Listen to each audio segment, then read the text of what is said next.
asked me what made me start writing, and I was just thinking while you were singing. Really good.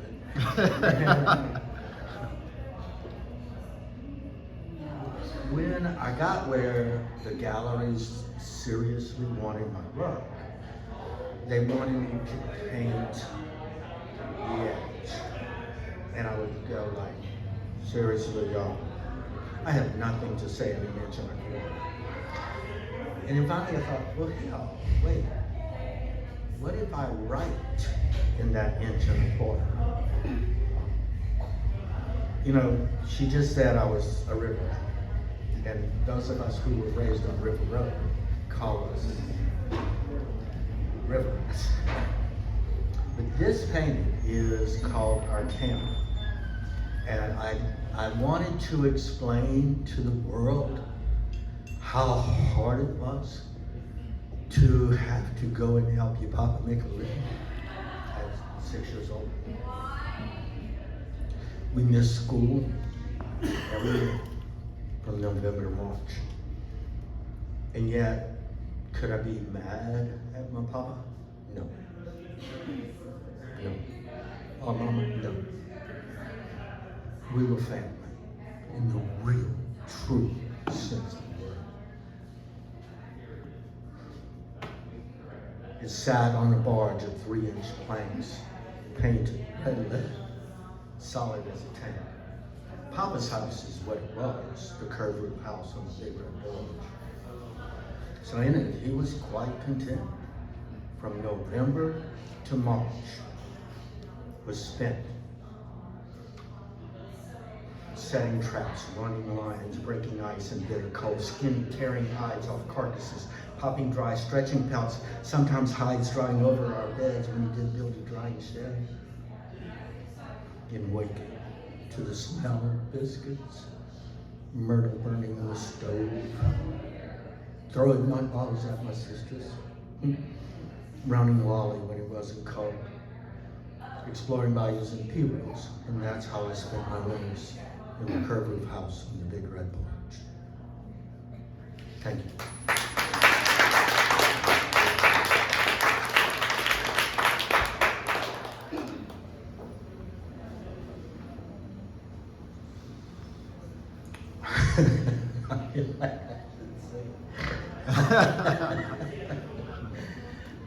When I was really young, I had an amazing voice teacher who said I could make the Met, but my dumb ass didn't even know what the hell the Met was. But anyway, so in '03, I was in Atlanta, and my friend Ernie George was going to have to meet with Kathleen, the governor.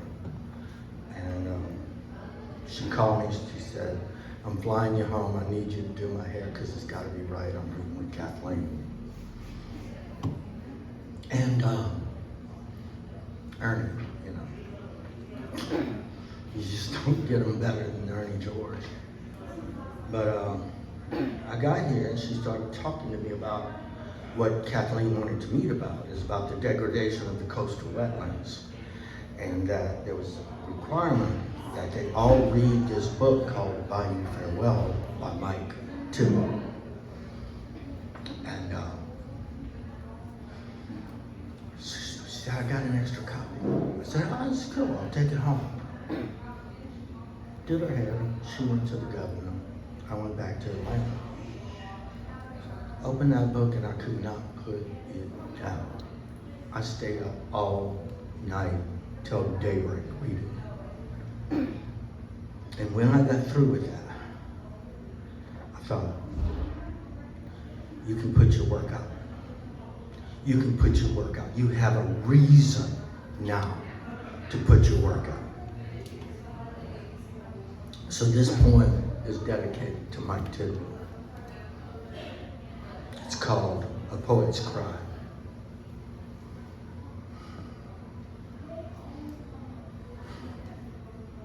I heard a politician say in a hunter's whisper, there's a poet in the marsh. I heard one today. He was crying about the marsh's accelerated decay. Yeah, Mr. Politician, can you help us anyway? I refuse to think that the marsh is so quickly going away.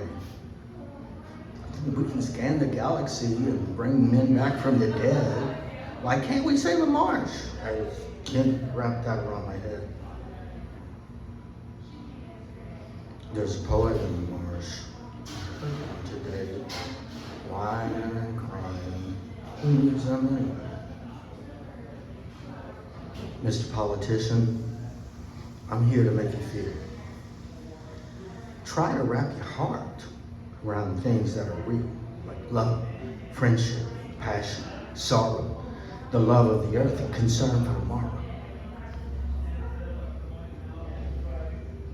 There's a poet in the marsh. I heard one today.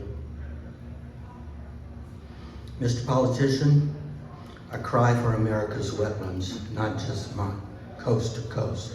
The encroaching seas are turning cypress into ghosts. Their corpses line the waterways next to the willows, then the oaks. The things we've done are destroying our Louisiana coast. Communities in the bayou are washing out to sea. The canals cut like open wounds. Tell me, can't you see how important Mississippi's silt is to you and me? Without her low S, all is lost.